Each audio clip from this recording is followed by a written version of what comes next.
Hola niños, ¿cómo están? Pues hoy vamos a ver otro tema que se llama termodinámica y cinética química.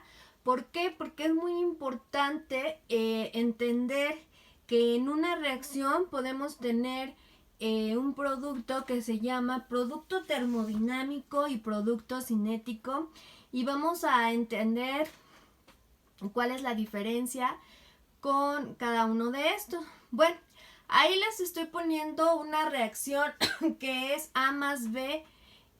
Esas flechas que están ahí significan equilibrio, ajá, y como productos vamos a tener C más D. Entonces, vamos a ver nosotros primero lo que es la termodinámica y después vamos a hablar más de la cinética para que puedan entender esto. Bueno, cuando hablamos de termodinámica nos estamos hablando de sistemas que se encuentran en equilibrio. En este caso, pues obviamente estamos hablando de una reacción, ¿ok? A esa ecuación que puse ahí es la ecuación de la constante de equilibrio, que bueno, simplemente nos está dando referencia, nos está diciendo que la concentración, que la constante de equilibrio es igual a la concentración de los productos y de los reactivos, ¿ok?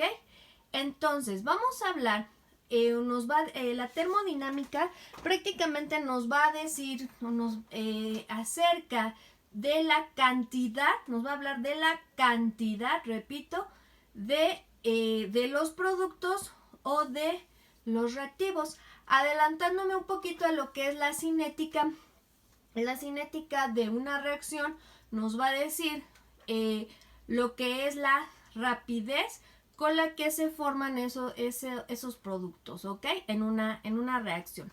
Bueno, pero decíamos que estamos hablando de la termodinámica. Entonces, decíamos que la termodinámica abarca reacciones que están en equilibrio, donde, bueno, vamos a hablar nosotros de que las reacciones en equilibrio las vamos a denotar con esas flechitas que les puse ahí, una que está viendo hacia la derecha y otra hacia la izquierda. Entonces, la ecuación de la constante de equilibrio es la concentración de los productos entre los reactivos, ¿ok? Ahí les puse esa R minúscula se refiere a reactivos y la P es a productos. Vamos a ver la primera gráfica. Vamos a ver esta gráfica que se llama diagrama de coordenada de reacción, que están en verde. Como dice ahí, nos está hablando, ¿sí? Que en el eje de las X vamos a tener el avance de la reacción, o sea, es decir, desde que parte de los reactivos hacia los productos, y en el eje de las Y vamos a tener la energía, ¿ok? Vamos a ver, o esa gráfica nos está dando información que, bueno, cuando una molécula tiene, o más bien es poco estable, cuando una molécula es poco estable, ya lo habíamos comentado por ahí, es una molécula que tiene más energía que una molécula que es más estable, ¿ok? Ya lo habíamos comentado en clase, ¿sí? Que cuando alguien, o sea, llevándolo esto a la, como ejemplo burdo, por ejemplo, si nosotros estamos tomando, no sé, una clase, ¿no? Y estamos sentados de tal manera que pues estemos incómodos, ahí vamos a tener mucha energía y vamos a tratar de movernos hacia un estado de mayor estabilidad. ¿Para qué? Pues para tener menos energía, obviamente, ¿por qué? Porque vamos a estar más cómodos. Entonces, siempre que las moléculas sean, cuando una molécula es menos estable, vamos a tener, esa molécula va a tener más energía. Cuando una molécula es más estable, esa molécula tiene poca energía, ¿sí? Entonces, entre menos menos estable sea una molécula, va a tener mayor energía. Y si es más estable, va a tener menos energía. Entonces en esa gráfica estamos viendo, en la gráfica que está en la izquierda, estamos viendo que como la energía que tienen los reactivos y los productos. Entonces, ¿de qué va a depender que se forme cierta cantidad de reactivo o cierta cantidad de producto?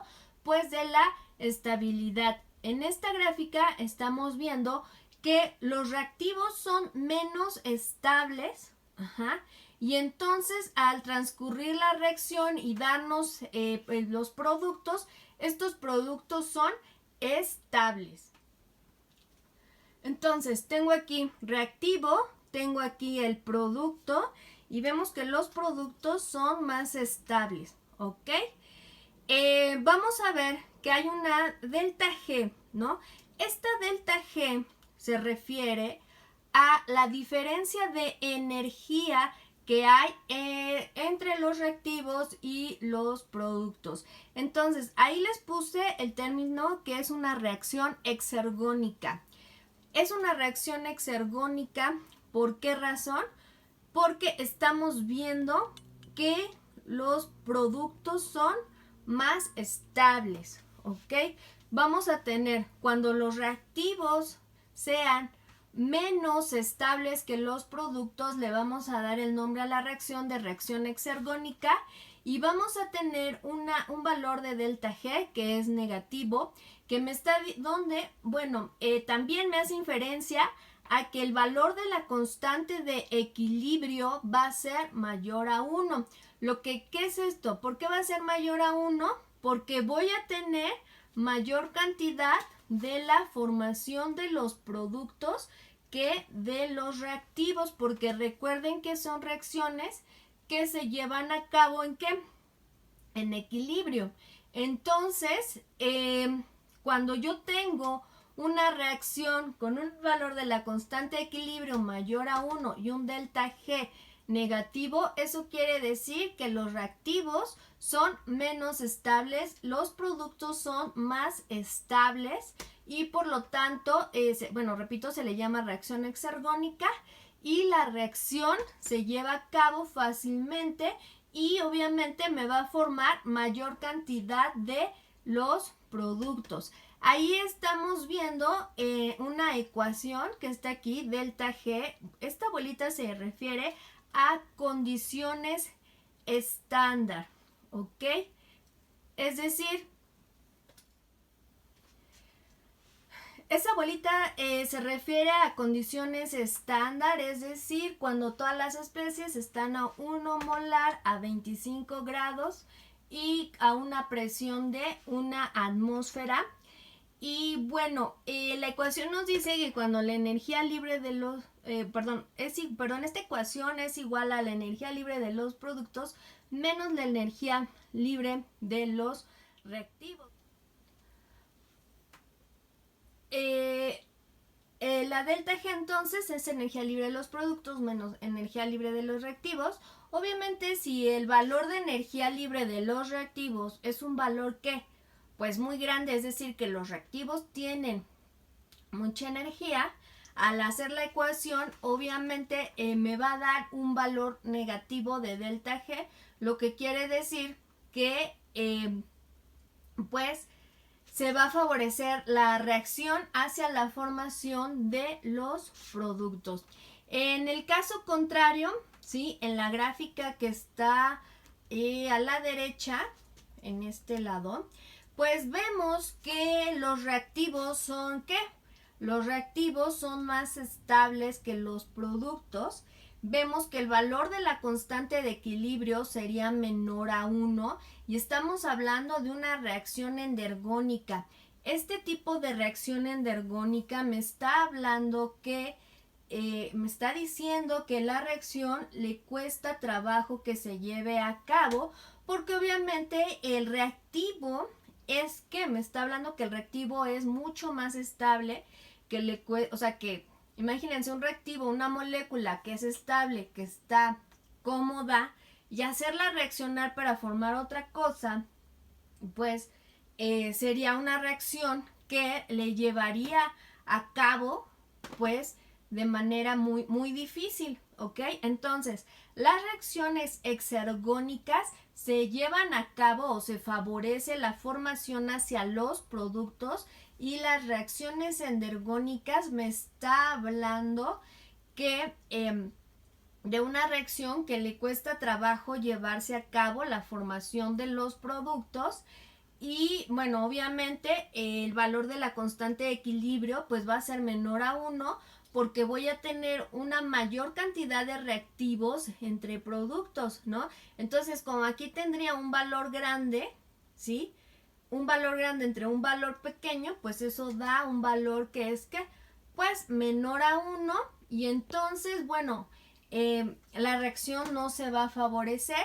Así igual también si me está dando un valor de delta G que es positivo, pues me está diciendo que la energía libre de los productos es mucho mayor que la de los reactivos, y entonces el valor de delta G sería como, pues obviamente positivo, y repito, la reacción no se lleva a cabo. Vamos a ver, por ejemplo, esta tabla que nos está hablando del valor de delta G para cuando B se está convirtiendo en C, ¿ok? La reacción tiene un delta G de, cuando la reacción tiene un valor de delta G de menos 0.1 y un valor de la constante de equilibrio de 1.2, el porciento de C en el equilibrio es de 54.5. Por el contrario, cuando delta G tenga un valor, por ejemplo, en este caso de 5.36, va a tener un valor de la constante de equilibrio de 4.6 por 10 a la 4. Fíjense el porciento de C, ¿no? Estos valores me están diciendo, ¿no?, que entre más negativa sea delta G y más grande sea el valor de la constante de equilibrio, la cantidad de C, es decir, del producto, se va a ¿qué? Se va a favorecer. Bueno, delta G, que es la energía libre de Gibbs, no se relaciona con este valor que es delta H más temperatura más delta S.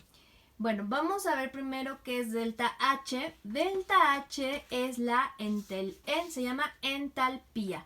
La entalpía se refiere al calor desprendido o ganado en una reacción. Aquí les puse, digamos con verde, una notita muy importante. Dice, cuando se rompen los enlaces, ¿sí?, se consume calor. Obviamente cuando en una molécula queremos que se lleve a cabo una reacción, ¿ok? Tenemos que, digámoslo así, a la molécula aplicarle energía, ¿ok? Esta energía, ¿sí?, va a hacer que la molécula consume esa energía en forma de calor para que pueda romper los enlaces. Es decir, una molécula le va a costar trabajo romper los enlaces, pues si no consume ¿qué? Pues energía. Y cuando la molécula forma enlaces, se va a desprender calor, ¿ok? Y bueno, delta H es igual a la energía de enlaces que se rompen menos energía de los enlaces que se forman. Entonces, delta H es igual a la energía de enlaces que se van a romper menos la energía de los enlaces que se forman. Y esto nos da un valor muy importante, o nos da información muy importante, porque nos dice que cuando dice, si delta H es negativa, si la energía de los enlaces que se forman, o sea, pero la energía de los enlaces que se forman es mayor que la energía que se utiliza para romper los enlaces. Por lo tanto, la reacción es exotérmica, ¿sí? Es decir, cuando se lleva a cabo una reacción y esta desprende demasiado calor, quiere decir que la reacción, ¿sí? O sea, energía en forma de calor, ¿no? Quiere decir que la reacción se llevó a cabo, ¿cómo? Pues fácilmente, y es una reacción exotérmica. Simplemente, por ejemplo, pónganse en pensar qué pasa cuando ustedes hacen reaccionar una base fuerte como hidróxido de sodio y con ácido sulfúrico. Si ustedes recuerdan, se empieza ¿a qué? A calentar. ¿El qué? Se empieza a calentar el vaso donde están llevando a cabo la reacción. ¿Por qué? Porque esta reacción, ¿sí? Se llevó a cabo ¿qué? Fácilmente. Es decir, aquí los reactivos, ¿sí? No necesitaron tanta energía, ¿ok? Para romper los enlaces. Y entonces lo que ocurre es que se desprende fácilmente el calor porque es una reacción que se lleva a cabo fácilmente. ¿Por qué? Porque estoy haciendo, ya saben, ¿no? Esto ya lo vieron ácido base, porque están haciendo reaccionar una base fuerte con un ácido fuerte, ¿ok? Entonces, como están haciendo reaccionar un ácido fuerte con una base fuerte, pues estos no necesitan ¿qué? Tanta energía para que la reacción se lleve a cabo, ¿sí? No necesita tanta energía para hacer que los enlaces se rompan, y entonces lo que sucede es cuando se forma, digamos así, los productos, se va a desprender calor, y entonces decimos que es una reacción que va a ser exotérmica y va a tener un valor de delta H negativo. Y si ocurre lo contrario, es decir, si yo tengo una reacción en la cual yo le aplico mucha energía para que se lleve a cabo, ¿ok? Entonces, o sea, si esa energía es mayor, si esa energía que yo estoy aplicando es mayor que la energía que se desprende al formar los productos, entonces esa es una reacción que va a tener un valor de delta H positivo y se le conoce como reacción endotérmica. Hace rato vimos los términos exergónico y endergónico. Recuerden que esos dos términos anteriores nos referíamos a estabilidad, ¿no? De reactivos y productos, y que estaba dado ¿por qué? Pues por la energía de estos mismos, ¿no? De reactivos y productos. Pero aquí los términos de exotérmico y endotérmico nos referimos a que a la energía que se utiliza para que se lleve a cabo la reacción, y la energía, o sea, la energía que se utiliza o que consume el reactivo, ¿sí? Para que pueda llevar a cabo la reacción, y a su vez la energía que desprende el producto cuando se forman los enlaces, ¿ok? Pues esta energía la está consumiendo el reactivo en forma de ¿qué? De calor, o bien el producto la está ¿qué? Pues liberando en forma de calor. Repito el ejemplo de la reacción ácido-base del hidróxido de sodio y el ácido sulfúrico. Recuerden que si ustedes, pues, cuando la hacen, dicen, ay, es que se calentó mucho el matraz o el vaso de precipitados, ¿no? Entonces, cuando ustedes hacen esa reacción, pues obviamente recuerden que pues la teníamos que poner en baño de hielo, pues porque como es una reacción que desprende mucha energía en forma de calor, pues tenemos que tener cuidado, y por eso la poníamos en un baño con hielo. Bueno, delta G también está relacionado con delta S, que se refiere a la entropía.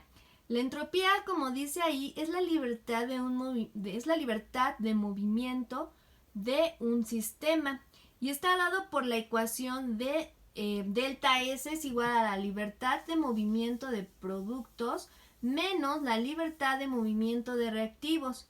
Y si ustedes se fijan, Para que delta G dé un valor negativo, de acuerdo a la ecuación que está en la parte superior, para que delta G, repito, dé negativo de acuerdo a la ecuación, necesitamos que delta S sea ¿qué?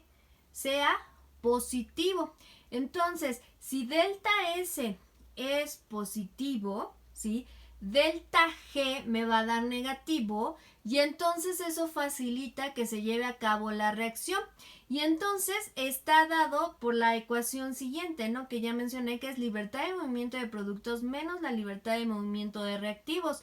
¿Qué quiere decir esto? Que ¿cómo me va a dar positivo si la libertad de movimiento de productos es mayor que la de reactivos? Delta S va a dar positivo, repito, y entonces favorecerá que la reacción se lleve a cabo. Bueno, ahora vamos a hablar de la cinética. La cinética se refiere a la rapidez con que se va a llevar a cabo nuestra reacción, la reacción química obviamente, y depende de la rapidez con que se consuman los reactivos y también depende de la rapidez con que se formen estos productos. Para que esto suceda necesitamos una determinada cantidad de colisiones que hay entre las moléculas que reaccionan, es decir, para que la reacción se lleve a cabo rápidamente, necesitamos que el número de colisiones que exista entre los reactivos sea el suficiente para que la reacción se lleve a cabo. Y obviamente el siguiente punto nos habla de la energía, es decir, en el momento en que las moléculas chocan para que se lleve a cabo la reacción, se produce determinada energía. Esta energía debe de ser la suficiente para que permita que la reacción se lleve a cabo.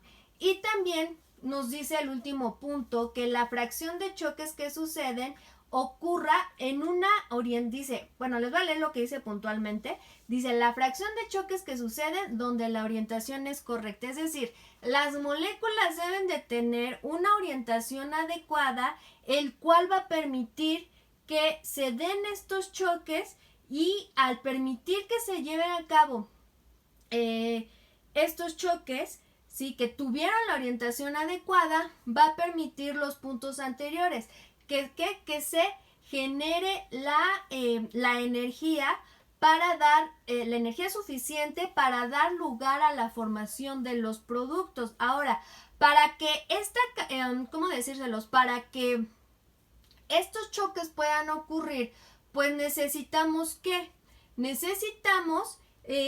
tener o aumentar la concentración de los reactivos. Así también, ¿qué otra cosa favorece la reacción? Otra cosa que favorece la reacción es la temperatura. Acuérdense que cuando nosotros aumentamos la temperatura, aumentamos la energía cinética de las moléculas y eso hace, ¿qué pasaría? Eso hace que se permitan que los choques adecuados para que la reacción se lleve a cabo.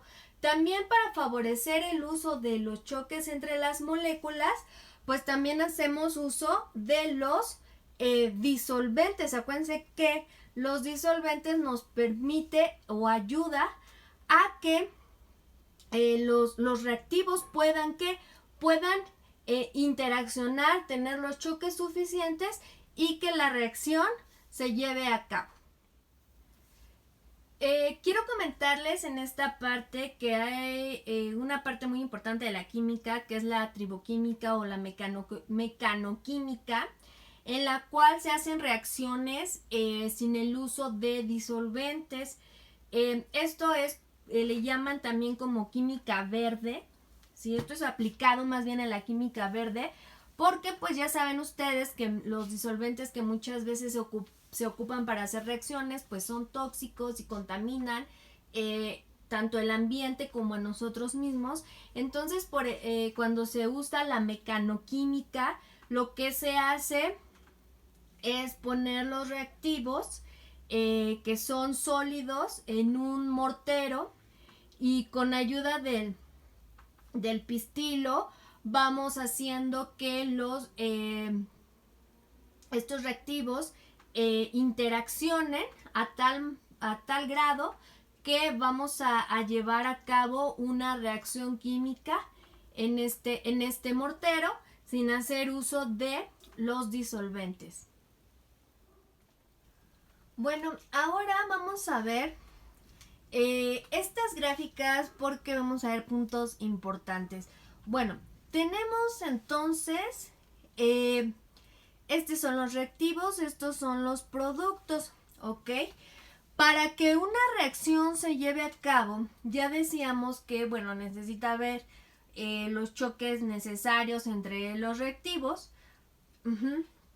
que produzcan la energía necesaria, ¿sí? La energía necesaria para que la reacción se lleve a cabo.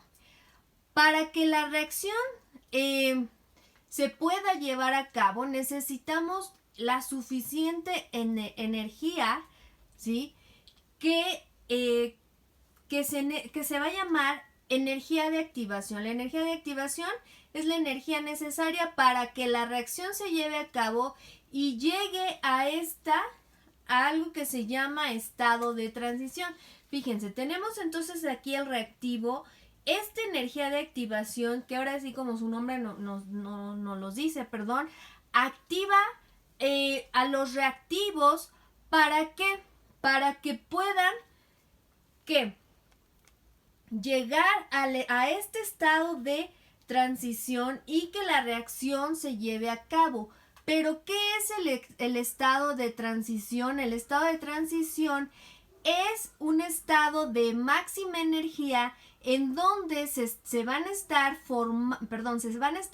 rompiendo los enlaces y formando los enlaces. Entonces, como es un estado en el que se están formando y rompiendo enlaces, es un estado de máxima energía, es un estado que muy inestable. Entonces, fíjense bien, los reactivos necesitan cierta energía de activación para poder llegar a este punto y al sobrepasar, este punto, posteriormente formar los productos. Entonces, la energía de activación es la energía que se requiere para que la reacción se lleve a cabo y el estado de transición es el estado de máxima energía donde se están rompiendo y formando los enlaces para formar los productos.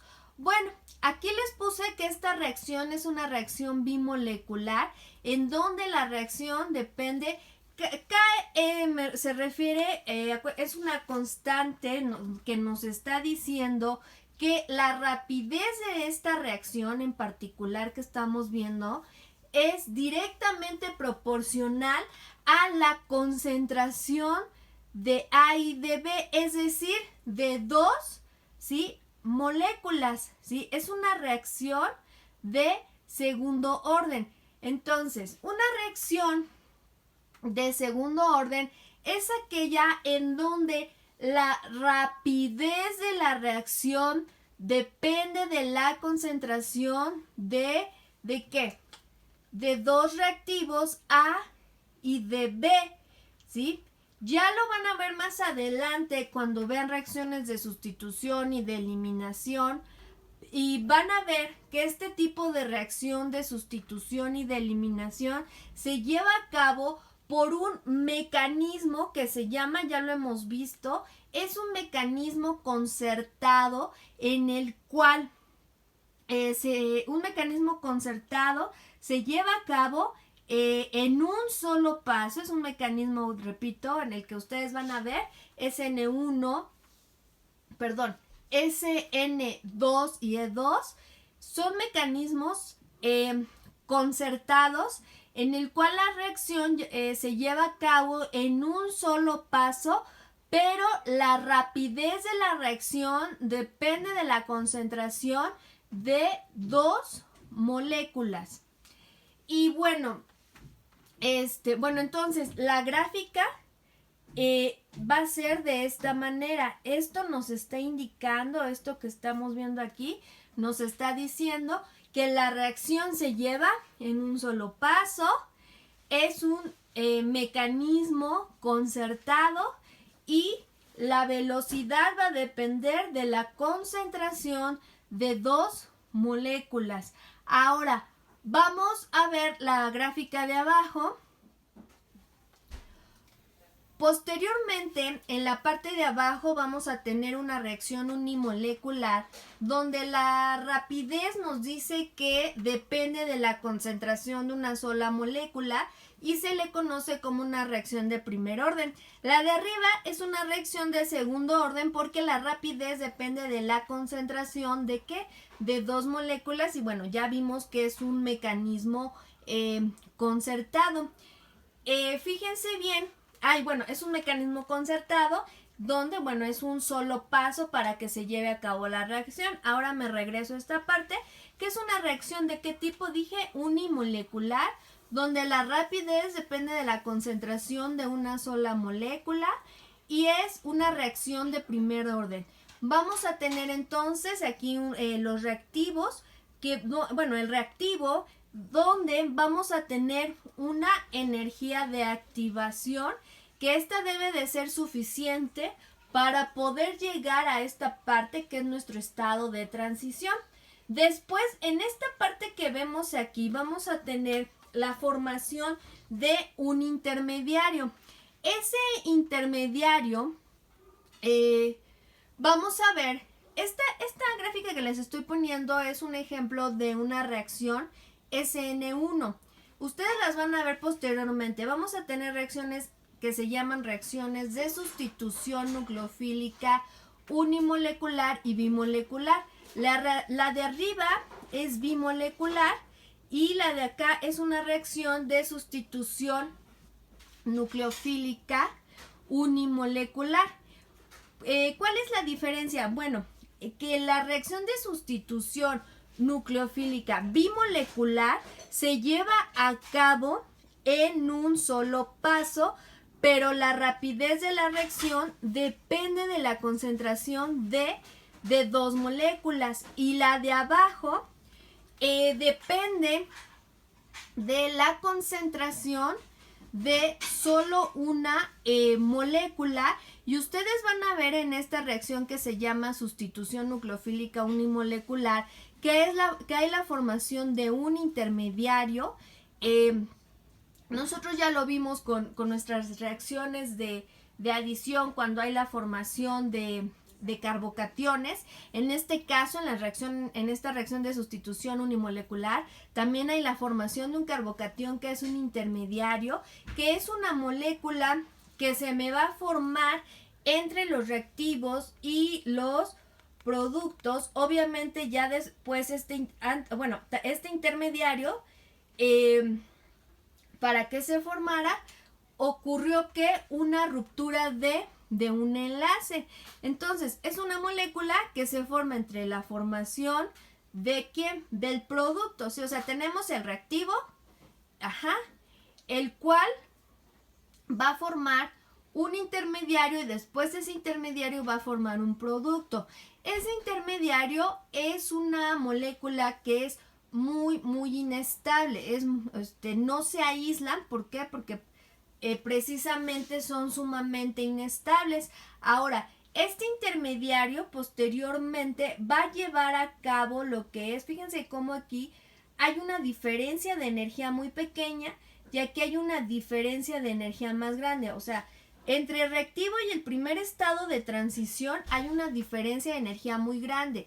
Y entre el intermediario y porque bueno, esta punta que nosotros aquí vemos también es un estado de transición, pero la diferencia es que para que este intermediario llegue a este estado de transición, si se fijan, la energía es muy, muy pequeña y posteriormente ya se llega al producto. Quiero mencionar que esta reacción de primer orden que estamos viendo aquí se lleva a cabo en dos pasos. ¿Por qué? Porque como estamos viendo, tenemos aquí que dos estados de transición. Pero ¿por qué aquí la velocidad de la reacción depende solamente de la concentración de una molécula?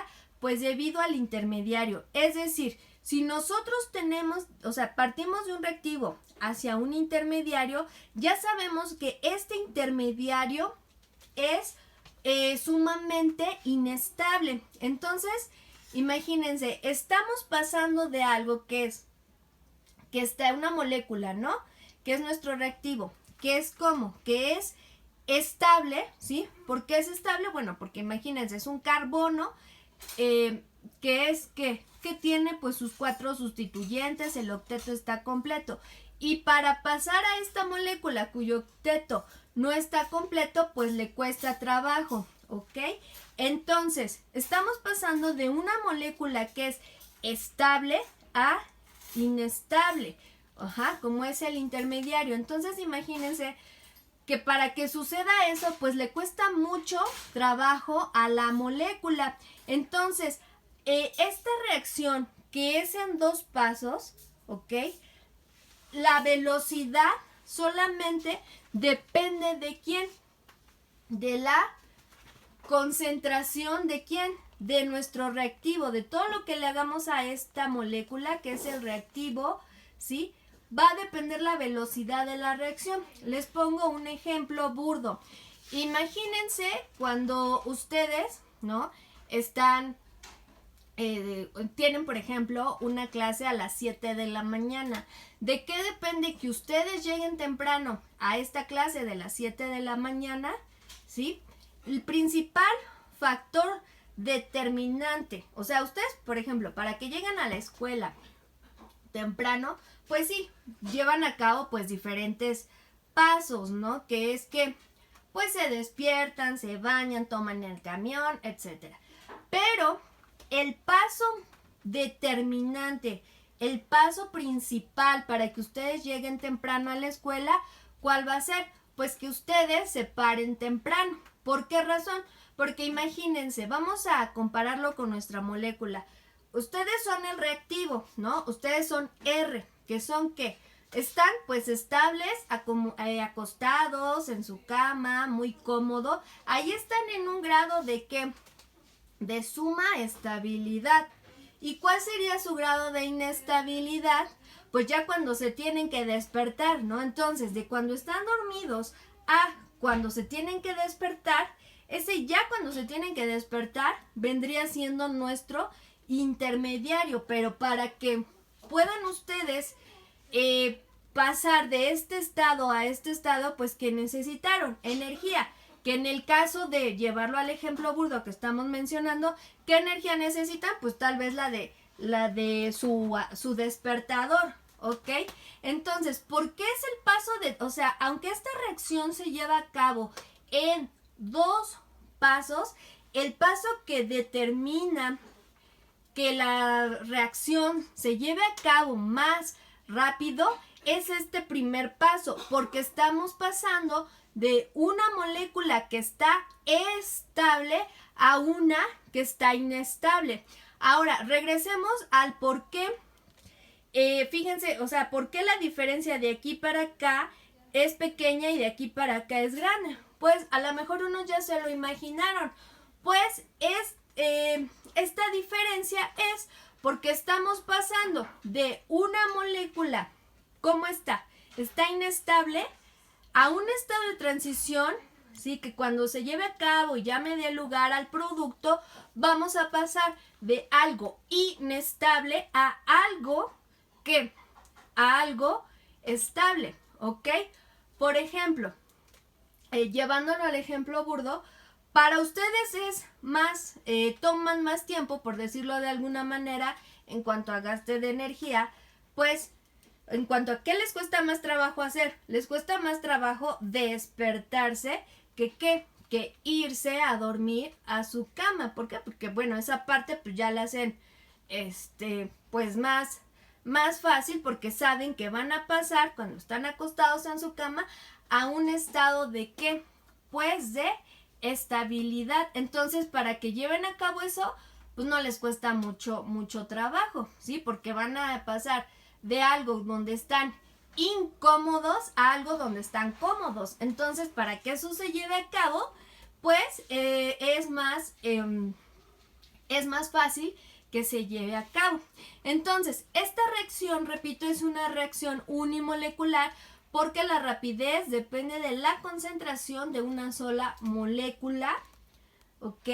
Que es la que va a formar que el carbocatión. Ahorita no se preocupen por este mecanismo, lo van a ver posteriormente. Solo lo que quiero que les quede claro es quiero que les quede claro qué es una energía de activación, qué es el estado de transición, qué es un intermediario y cuando tenemos una reacción unimolecular o bimolecular, ¿no? O sea, entonces, esta reacción es bimolecular porque entonces aquí la velocidad de la reacción depende de la concentración de ¿qué? De dos moléculas y es una reacción que se lleva a cabo en un solo paso. Si ustedes se fijan en esta reacción no hay formación de intermediarios. Esta es un mecanismo concertado, ¿ok? Donde al mismo tiempo que se rompen los enlaces se están formando los enlaces, ¿ok? Y es una reacción entonces de segundo orden, ¿sí? Porque, repito, la velocidad, más bien la rapidez de la reacción depende de la concentración de dos moléculas y, bueno, la de abajo, que es una reacción unimolecular, porque la rapidez de la reacción depende de la concentración de una sola molécula, se le conoce también como una reacción de primer orden.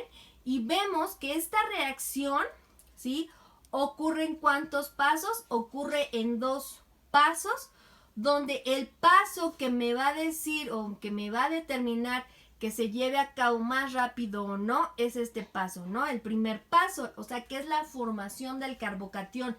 Si este paso es lento, ¿sí? Bueno, a este primer paso se le llama paso lento por lo que ya explicamos, ¿no? Porque va de una molécula estable a una poco estable. Ahora, obviamente, como esta se lleva a cabo, digamos, en más tiempo, ¿sí? O sea, el paso donde tarda más tiempo, entonces es la que determina la rapidez de la reacción, ¿sí?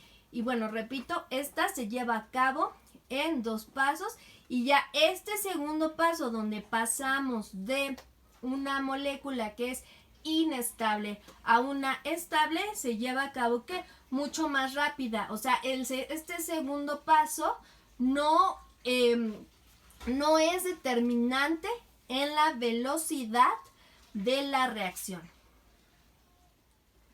Bueno, al inicio de este tema les comenté que en muchas de las reacciones podemos tener la formación de producto cinético y producto termodinámico.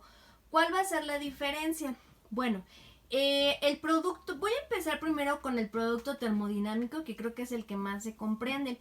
El producto termodinámico, habíamos hablado hace rato que cuando hablamos de termodinámica hablamos de ¿qué? De reacciones que van a estar en equilibrio, ¿sí? Es decir, ¿de qué va a depender que se forme en mayor cantidad un producto? ¿De qué decíamos? Pues de la estabilidad, ¿ok? Bueno, entonces cuando hablamos de producto termodinámico, hablamos de un ¿qué? De un equilibrio químico en donde el producto que se favorece va a ser ¿qué? Pues el más estable. Y también cuando hablamos de producto termodinámico, es aquel cuya temperatura es la temperatura en la que se lleva a cabo la reacción son temperaturas, digámoslo así, temperaturas altas o más bien temperaturas que no están controladas, ¿ok? ¿Por qué no están controladas? Porque obviamente como es un producto que va a ser, sabemos, o sea, es un producto que como es estable, pues sabemos que la reacción ¿qué? Pues va a dar, ¿no? Por todo lo que ya se mencionó anteriormente cuando hablamos de termodinámica. Pero cuando hablamos del producto cinético, este producto se lleva a cabo, ¿sí? Cuando la reacción, ¿sí? Digamos que la reacción se tiene que llevar a cabo con temperaturas controladas, incluso temperaturas de hecho bajas, para que dé. ¿Por qué? Porque si aumentamos la temperatura de una determinada reacción, favorecemos la formación del producto termodinámico, que es el producto estable. Y el producto cinético lo tenemos que hacer en condiciones moderadas, a bajas temperaturas. ¿Para qué? Para favorecer el producto cinético. ¿Y cuál es el producto cinético?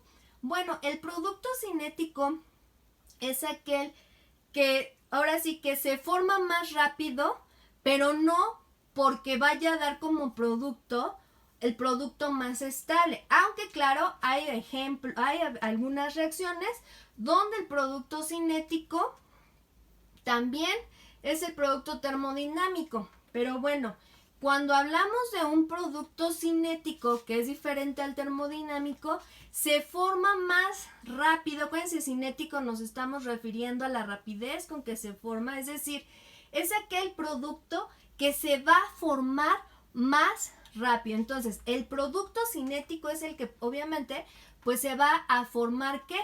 Pues más rápido. ¿Y por qué se va a formar más rápido? Simplemente por la proximidad de las moléculas reactantes.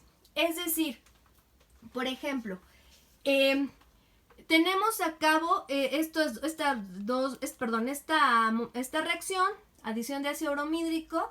Tenemos que este es el producto cinético y este es el producto termodinámico. Este es el producto termodinámico porque si ustedes ven, este es el alqueno que es el alqueno más estable porque está más sustituido.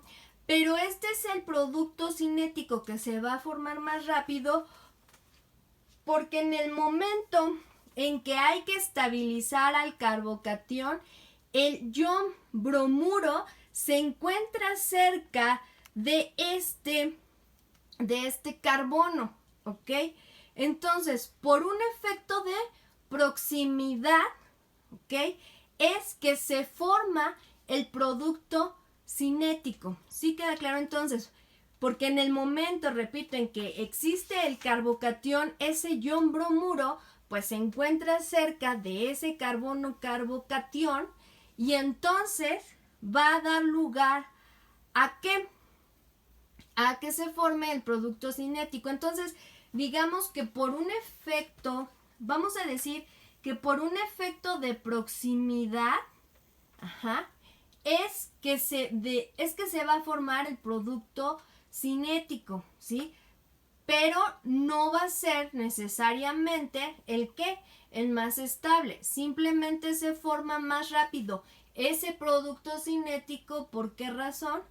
Por la proximidad que pudiera tener una determinada especie ante ¿quién? Ante nuestro carbono que está reaccionando, y entonces como en ese momento está más cerca de un determinado carbono, pues es el que va a llevar a cabo, es donde va a llevar a cabo, digámoslo así, pues la reacción, ¿verdad? Más no va a ser el producto más estable. Entonces, fíjense un punto importante, cómo las reacciones que dan lugar al producto termodinámico son reacciones de qué tipo, reversibles, o sea que se pueden regresar, ¿sí? Y el producto cinético que se lleva a cabo en condiciones moderadas, ¿sí? No tiene la suficiente energía para llevar a cabo esta irreversibilidad, ¿sí? Perdón, no tiene la energía necesaria, para llevar esta reversibilidad. A ver, otra vez lo voy a decir. El producto termodinámico, como ya vimos, son reacciones que reversibles, ¿ok? Son reacciones que están ¿en qué? En equilibrio, donde la energía que se está aplicando a la reacción es la suficiente pues para que nuestra reacción que se esté regresando, porque como esta reacción se lleva a cabo, no es una reacción en donde estemos controlando la temperatura como en el caso del producto cinético, entonces esa energía que se está aplicando a la reacción puede ser tal que nos pueda regresar la reacción, ¿sí? O sea, son reacciones pues reversibles, ¿ok? Son reacciones reversibles cuando hablamos de el control, digámoslo así, termodinámico. Y cuando estamos hablando del control cinético, como tienen que ser, ahora sí que condiciones moderadas para que me dé el producto que yo quiero, que en este caso es el cinético, son que son bajas temperaturas donde esta energía que yo estoy ocupando para que se me lleve a cabo la formación del producto cinético no es la suficiente para que se me regrese la reacción. Entonces, en pocas palabras, cuando tenemos una reacción que es de tipo, digamos así, que yo quiero el producto cinético, la reacción es irreversible, o sea, no se puede regresar la reacción. Y cuando estamos hablando de un control termodinámico, la reacción es reversible.